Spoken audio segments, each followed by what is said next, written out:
नमस्कार, स्वागत है आप सभी का। मैं हूं आपके साथ कुमार कुणाल धीरज। आप देख रहे हैं पक्ष विपक्ष।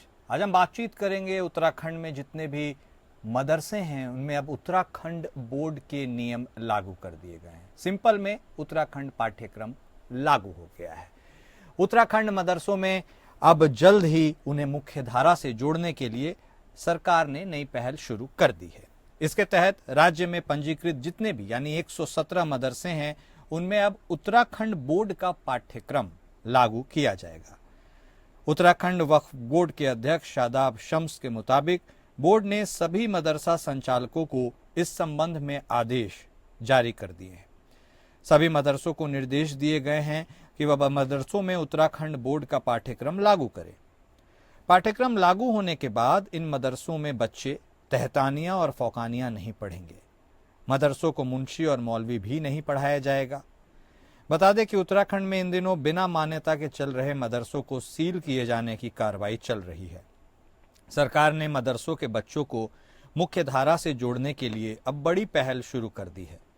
वक्फ बोर्ड ने निर्णय लिया है कि वक्फ बोर्ड में पंजीकृत सभी मदरसों में बच्चों को हिंदी, अंग्रेजी, विज्ञान, गणित, सामाजिक विज्ञान, इतिहास, भूगोल आदि विषय पढ़ाए जाएंगे।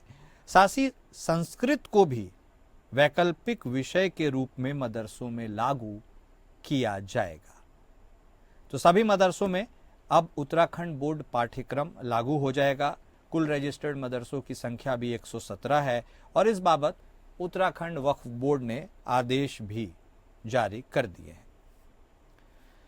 मदरसों में बच्चों को हिंदी, अंग्रेजी पढ़ाई जाएगी, विज्ञान भी पढ़ाया जाएगा। इसके साथ ही गणित भी, सामाजिक विज्ञान भी, इतिहास और भूगोल भी। और गौर करने वाली बात यह है कि मदरसों में संस्कृत को भी वैकल्पिक विषय के रूप में स्थान दिया जाएगा। यानी मदरसे में पढ़ने वाले बच्चों के पास ऑप्शन होगा कि वह संस्कृत भी पढ़ सकते हैं। तो ये नई पहल होने वाली है उत्तराखंड में और मदरसों को अब एक नए सिरे से देखा जाएगा, समझा जाएगा और वहां पाठ्यक्रम भी पढ़ाया जाएगा।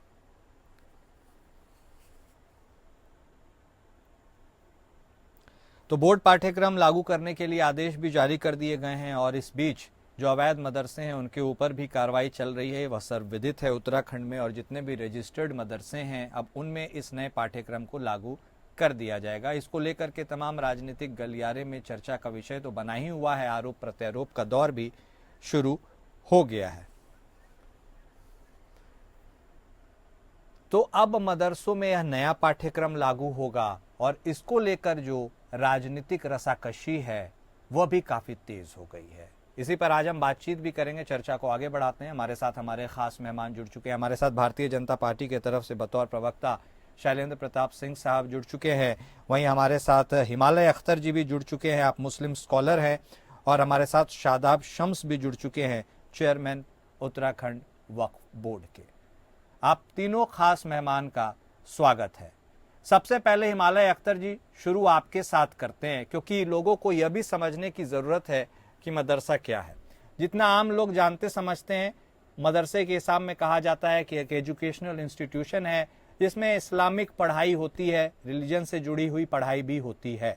तो क्या अब जो मदरसों में पढ़ाई की जाएगी या पढ़ाया जाएगा उत्तराखंड बोर्ड के हिसाब से, तो उससे स्पष्ट है कि अब एक रिलीजन यानी इस्लामी पढ़ाई तो नहीं हो पाएगी। तो क्या फिर अब मदरसों का नाम भी बदला जाएगा या फिर मदरसों का औचित्य क्या रहेगा? ओपनिंग कमेंट आप ही से। अख्तर साहब सुन पा रहे हैं आप हमें? जी हाँ जी, मैं सुन पा रहा हूँ। मैं मदरसे क्या है उससे पहले हमें ये समझना रहेगा कि आर्टिकल 25 और 26 ऑफ द कॉन्स्टिट्यूशन क्या है। वो ये है कि हर कम्युनिटी को, हर हिंदुस्तान के शहरी को अपने हिसाब से अपने इंस्टीट्यूशन चलाने, अपने लोगों को एजुकेट करने, अपने इदारों को चलाने की फंडामेंटल राइट है, नंबर 1।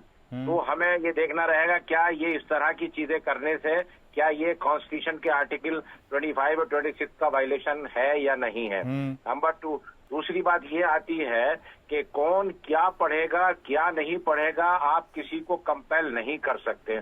आप एजुकेट करना चाहते हैं, बहुत अच्छी बात है। आप अपने इदारे खोलिए, सरकार के इदारे खोलिए, अच्छे अच्छे इंस्टीट्यूशन खोलिए और उसमें ऑप्शनल होगा। और उनको कम खर्चे पर उनको एजुकेशन दीजिए। तो फिर जो ऑप्शनल होगा, जिसको अच्छा लगेगा, जो चाहेगा वो उसमें जाएगा और दाखिला लेगा। लेकिन मदरसे किस तरह चलेंगे, ये मेरी ओपिनियन के मुताबिक और कॉन्स्टिट्यूशन के मुताबिक जो लोग चलाते हैं उन्हें अपनी संस्कृति, अपने अपने रिलीजन के अकॉर्डिंग चलाने का उन्हें इख्तियार है। ठीक है, आपने जो बातें कही, अब शादाब शम्स साहब ही चेयरमैन हैं उत्तराखंड वक्फ बोर्ड के, उनके पास ही चलते हैं, उनसे जानने की कोशिश करते हैं। शम्स साहब, जब इस्लामिक रिलीजियस इंस्ट्रक्शन ही नहीं पढ़ाया जाएगा मदरसा में, उसके पहले तो ये भी सवाल है, बता दीजिए कि अब उर्दू भी पढ़ाई जाएगी वहां, अरेबिक भी पढ़ाई जाएगी, वो भी नहीं पढ़ाया जाएगा, और यदि नहीं तो फिर मदरसा को मदरसा ही नाम क्यों दीजिएगा? उसका भी नाम बदल दीजिए, कुछ और रख दीजिए, फिर उसका औचित्य क्या है? मुझे लगता है कि अगर किसी को अपनी राजनीति करनी हो वो तो इसके ऊपर ऐतराज कर सकता है, लेकिन क्योंकि जो लोग नहीं जानते उनको ये पता होना चाहिए कि जो मदरसा शब्द है ये इसको कहा जाता है, ये मकतब है। मकतब का मतलब स्कूल होता है, हिंदी में विद्यालय कहते हैं।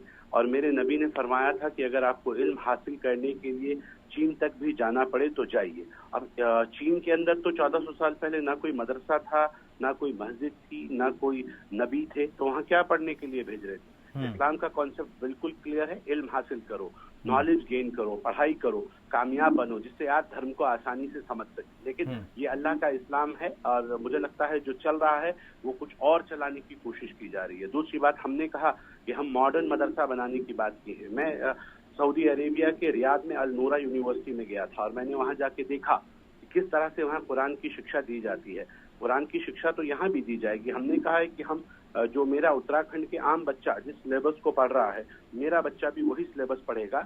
सुबह 8 बजे से दोपहर तक वो सामान्य विद्यालय की तरह चलेंगे और दोपहर के बाद उसमें कुरान का दर्स दिया जाएगा। तो इसमें ना तो हम किसी के अरबिक को रोक रहे हैं, ना उर्दू को रोक रहे हैं, बल्कि इन मॉडर्न मदरसों में हमारे बच्चे अरबिक स्पीकिंग करते हुए आपको नजर आएंगे। तो पूछेंगे कई फलहाल, ये क्वेश्चन आंसरिंग होंगे, इंग्लिश में पूछेगा हाउ आर यू। तो ये तमाम बातें जो मदरसों में गायब हैं और सिर्फ चंदे का धंधा बन के रह गए हैं, उस पर हमें आपत्ति है। इसलिए हम बदलाव चाह रहे हैं और वो पॉजिटिव वे में बदलाव चाह रहे हैं। मेरा बच्चा जब बिस्मिल्लाह रहमान रहीम पढ़ेगा तो वो पढ़ेगा in the name of Allah the most beneficent and merciful. वो इंग्लिश में भी पढ़ेगा और वो हिंदी में भी पढ़ेगा। मैं प्रारंभ करता हूँ उस परम पिता परमात्मा के नाम से जो पूरी सृष्टि का मालिक है, तो वो जो बहुत कृपालु और दयालु है। इस ट्रैक पे हम लोग लेके आना चाहते हैं कि लोग आम बच्चा आम भाषा में कुरान को समझ सके, वो किसी के ऊपर डिपेंडेंट ना हो। और हम मेरा बच्चा हाफिज कुरान के साथ साथ डॉक्टर, इंजीनियर और फिलोसोफर भी बन सके। शम्स साहब, अच्छी बात, अच्छी जगह है। तो अभी बता दीजिए, संस्कृत भी पढ़ेगा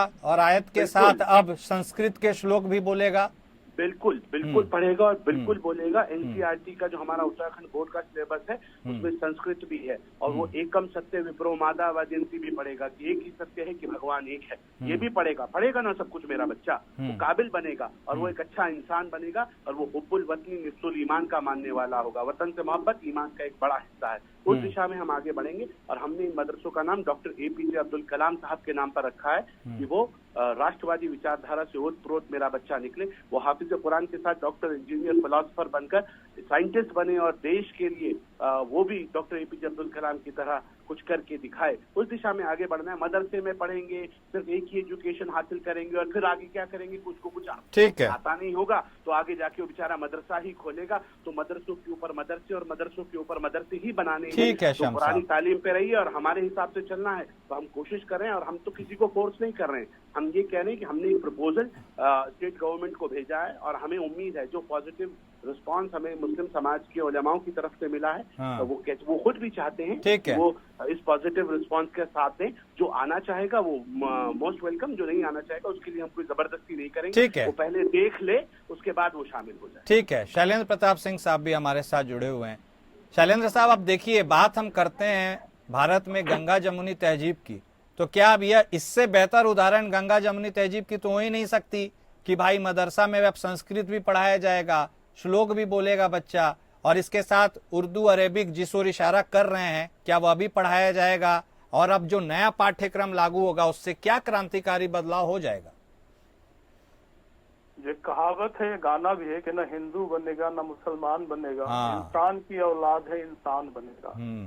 वन नेशन वन एजुकेशन, ये महात्मा गांधी का सपना था। इलेक्शन मोड में आप अभी भी हैं। हाँ, देश में एक समान शिक्षा लागू हो, एक तरह की शिक्षा लागू हो जो किसी प्रकार से डिस्क्रिमिनेशन ना हो।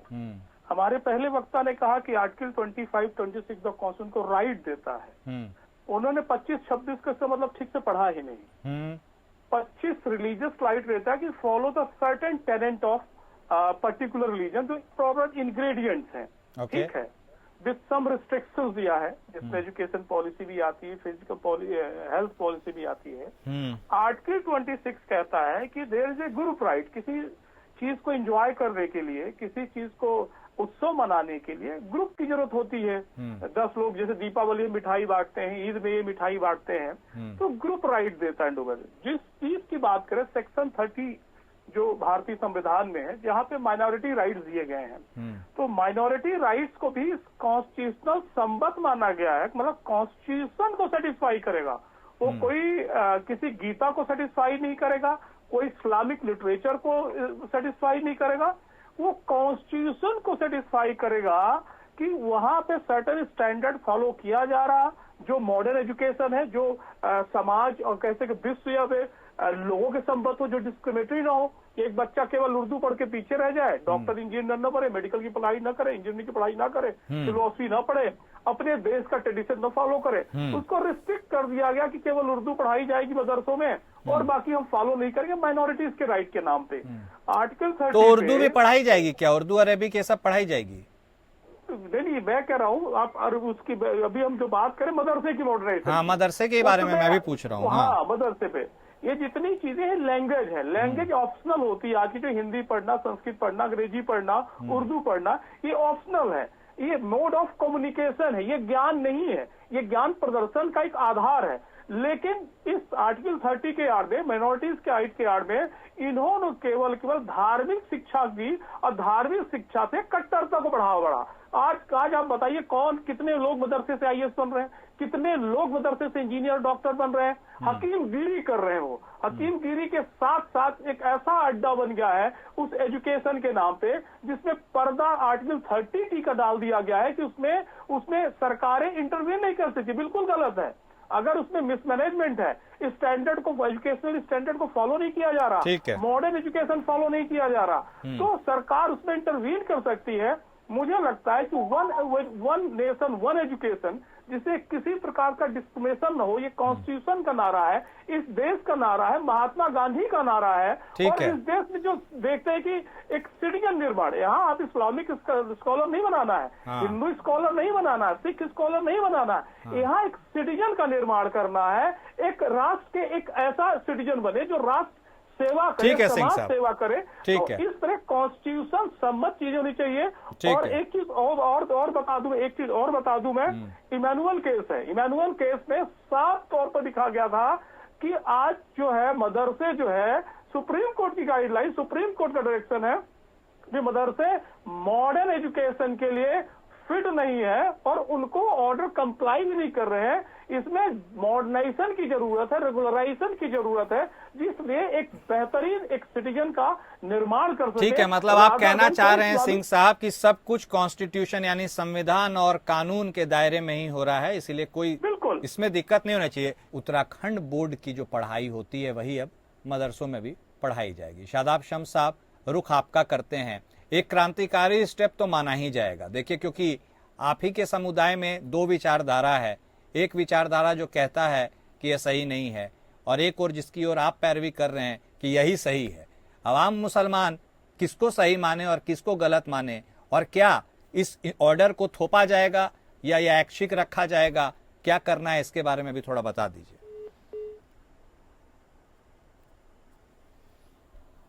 सुन पा रहे हैं शम्स साहब? चलिए, हमारा संपर्क शम्स साहब से भी टूट गया है। एक बार वापस रुक करते हैं। शैलेंद्र प्रताप सिंह साहब का भी हमारे साथ जुड़े हुए हैं। सिंह साहब, देखिए, इन सब चीजों से इतर एक बात मुझे जरूर बता दीजिएगा। उत्तराखंड को ही सैंपल के रूप में, लॉन्चिंग पैड के रूप में आप लोगों ने अब यूज करने का इरादा बना लिया है क्या? क्योंकि UCC लागू करने वाले प्रथम राज्य का गौरव भी उत्तराखंड को और अब मदरसों में यह क्रांतिकारी बदलाव करने वाला भी संभावित राज्य उत्तराखंड ही बनने वाला है। यदि इसमें कोई एक्सेप्शन है तो मेरा भी ज्ञानवर्धन कर दीजिएगा, लेकिन उत्तराखंड क्या एक नए टेस्ट सैंपल या लॉन्चिंग पैड के रूप में क्यों फेवरेट है आपका? चूंकि देवभूमि है भी और वहाँ की जनता चाहती भी है, और इसमें किसी प्रकार किसी राज्य से कंपटीशन नहीं है। एक सोच है, वहाँ के मुख्यमंत्री ने इनिशिएटिव लिया, उनका बहुत बहुत धन्यवाद। और जो इनिशिएटिव लेता है तो उसको चाहे प्रथम राज्य के रूप में देखें या प्रथम व्यक्ति के रूप में देखें। वैसे गोवा एक राज्य है जहाँ पे यूसीसी भी लागू है, और इस तरह के जितने परपंच है जो माइनॉरिटी राइज्ड है वहाँ एप्लीकेबल नहीं है। तो वहाँ भी जितने शैक्षणिक स्थान है गोवा में वो चीजें पहले से लागू है। तो इसलिए ये कहना कि ये प्रथम राज्य है, हाँ ये कह सकते हैं कि राजनीति से ऊपर उठ के उत्तराखंड ने सोचना शुरू किया है। जिस तरह से गोवा में 62-63 तक एक राजनीति चलती थी, वहां पे पोर्चुगीज लॉ चलता था, लेकिन वहां के लोगों ने इस चीज को अपने आप को जो आर्टिकल 30 है, 25, 26 है, इसको थोड़ा सा मुक्त रखा अपने आप को। उन्होंने जो भारतीय कल्चर था, जो भारतीय सिस्टम था, जो भारतीय संविधान सम्मत था, उन सबको ऑप्ट किया, और जितने कस्टम से जो against the will and wish of the constitution थे उसको उन्होंने पहले ही तिलांजलि दे दी। तो और रही बात आपने जो कहा कि आज ये कदम ऐसा उठाया जा रहा जो थोपा जा रहा है, ये थोपा नहीं जा रहा। नहीं, मैं पूछ रहा हूँ, ये सवाल है, क्या यह थोपा जा रहा है या फिर खुला छोड़ दिया गया है? ये कोएर्सिव एक्शन नहीं, ये क्यूरेटिव एक्शन है। किसी चीज को क्योर किया जा रहा। अगर कोई बीमारी है, आप जितने दिन बीमारी रखे रहेंगे बीमारी बढ़ेगी, आपको नुकसान ही पहुंचाएगी। अगर क्योर बदल लेंगे, क्योर करेंगे उसको, तो उससे दूर होगा। ठीक है, कोएर्सिव नहीं है ये और क्यूरेटिव है। ठीक आप बोले, वही इंग्लिश में कहावत है, prevention is better than cure. Better than cure, बिल्कुल। हाँ ठीक है, समझ गया आपकी बात। हिमाल अख्तर साहब देखिए, अब एक कॉन्ट्रास्ट सी चीज सामने आई है। आप ही के कौम के शादाब शम्स साहब इसकी खूबियां गिना रहे हैं, यह जो नया बदलाव होने वाला है, और आप इसे आर्टिकल 25, 26 कॉन्स्टिट्यूशन का वायलेशन बता रहे हैं। हालांकि सिंह साहब कह रहे हैं सब कुछ कॉन्स्टिट्यूशन और कानून के इर्द गिर्द ही हो रहा है। आम मुसलमान किसकी बात सुने और समझे और किस पर विश्वास करे, यही सबसे बड़ा सवाल है अख्तर साहब। देखिए, अच्छी बात यह है कि इस्लाम और मुसलमान न कभी एजुकेशन की मुखालफत कर सकता है और न कभी करेगा, क्योंकि एजुकेशन की एक अलग इम्पोर्टेंस है। लेकिन कहाँ कौन सी चीज पढ़ाई जाएगी, इस बात को सरकार तय नहीं करेगी, क्योंकि हमें हमेशा याद रखना चाहिए कि हम डेमोक्रेटिक सेटअप में हैं। और आप एजुकेशन दीजिए, संस्कृत भी पढ़ाइए, उर्दू भी पढ़ाइए, लेकिन अपने इंस्टीट्यूशन खोलिए और उनको फैसिलिटी दीजिए, कम से कम फीस। एक मिनट सिंह साहब आएंगे आपके पास, एक मिनट। लेकिन अपने इदारे में मुझे क्या पढ़ाना है, अपने रिलीजन के बारे में, अपने समाज के बारे में, ये तो सिर्फ मैं तय करूंगा ना। ये मेरा शम्स साहब तो कह रहे हैं, शम्स साहब कह रहे हैं कि भाई प्रपोजल तो हम नहीं बढ़ाया है, वो तो शम्स साहब की तरफ से बढ़ाया गया है, वक्फ बोर्ड के चेयरमैन है। अगर एजुकेशन के लिए आप अपने इंस्टीट्यूशन खोल रहे हैं तो वो कोर्सिव नहीं होगा। लेकिन मेरे इदारे में जाके, मेरे इंस्टीट्यूशन में जाके आप मुझे अपना कोर्स दे रहे हैं और ये बता रहे हैं कि आपको क्या पढ़ाना है, तो अल्टीमेटली ये कोर्सिव एक्शन होगा। और ये मदरसों पे अपनी एक तरह से कब्जा करने का मेरा मानना यह है कि ये पहला कदम है। सिंह साहब, क्या मुसलमानों को कॉन्फिडेंस में नहीं लिया गया है? उनके मन में शंकाएं जो यूसीसी को लेकर के भी थी, उनके मन में शंकाएं जो अब नए पाठ्यक्रम को लेकर भी है, क्या एक संवाद स्थापित करने की कोशिश पहले नहीं करनी चाहिए? कंफ्यूजन इफ बट सब दूर हो जाए। बात भी हो चुका है, संवाद भी हो चुका है, लेकिन जो लगभग जो जनरल मुसलमान हैं, जो पढ़ने लिखने में विश्वास करते हैं, राजनीति विश्वास नहीं करते हैं, जो अपने को मानते हैं कि वो भारतीय हैं, पसमंदा है, यहाँ के रहने वाले हैं, जो सऊदी अरबिया जैसा मुल्क जिन्होंने भारतीय, मुसलमान, पाकिस्तान इन सबको बैन कर दिया है, उनसे शादी तक नहीं करते हैं, जो उस मुकादमत में है कि उनका रूपरेखा, उनकी जेनेटिक्स जो है भारतीयों से मिलती है, लेकिन आए हुए हैं सऊदी अरबिया से, ठीक है, वो लोग जो इनके अशराफ है वो उनकी राजनीति का शिकार है। वक्फ बोर्ड हो गया, ये मदरसे हो गए, ये मदरसे उतनी संख्या में जितने भारत में है वो सऊदी अरबिया में क्यों नहीं है, ईरान में क्यों नहीं, इराक में क्यों नहीं है, तुर्की में क्यों नहीं है, ओमान में क्यों नहीं है? आप वहां पे जाइए, कितने मॉडर्न स्कूल है वहां पे, चल रहे हैं, वहां के लोग इंजीनियर निकल रहे हैं, डॉक्टर निकल रहे हैं। क्या ये मजदूर पैदा करने का जो ठेका यहाँ के मदरसों ने ले लिया, भारत के मदरसों ने ले लिया, उत्तर प्रदेश के ले लिया, बंगाल के ले लिया। ये इंडी गठबंधन कांग्रेस की वो सरकारें थी जो वोट बैंक बना के रखना चाहती थी। हम इन्हें भारतीय नागरिक बनाना चाहते हैं, और नागरिक बनाने के लिए कहते हैं ना कि बच्चा अगर बार बार बात नहीं मानता है, मिट्टी खाता है, ये खाता वो खाना नहीं खाता, तो उसकी माँ जो है दो झापट लगाती है। संविधान इस देश की माँ है, और इस माँ के आधार पे ही कानून चले। कोई हारी तो अख्तर साहब का यह भी एक क्वेरी है सिंह साहब की, आप मदरसों को ही सीधे क्यों रेवोल्यूशनाइज कर रहे हैं? आप इसी के तहत, यदि आपके इरादे अच्छे हैं तो इसी के तहत एक पैरेलल इंस्टीट्यूशन खड़ा कर दीजिए, उनके मन के भी शंका को दूर कर दीजिए। फ्री ऑफ फीस, बिना फीस के दीजिए। हाँ, अब लेकिन आपका मकसद ही ये नहीं है। हाँ। अरे आपने तो वक्फ बोर्ड में इतना नुकसान मचा दिए, पूरा वक्फ बोर्ड को बर्बाद कर दिया जो इतना बढ़िया रिलीजियस इंस्टीट्यूशन थी, सोशल सर्विस करने वाली थी।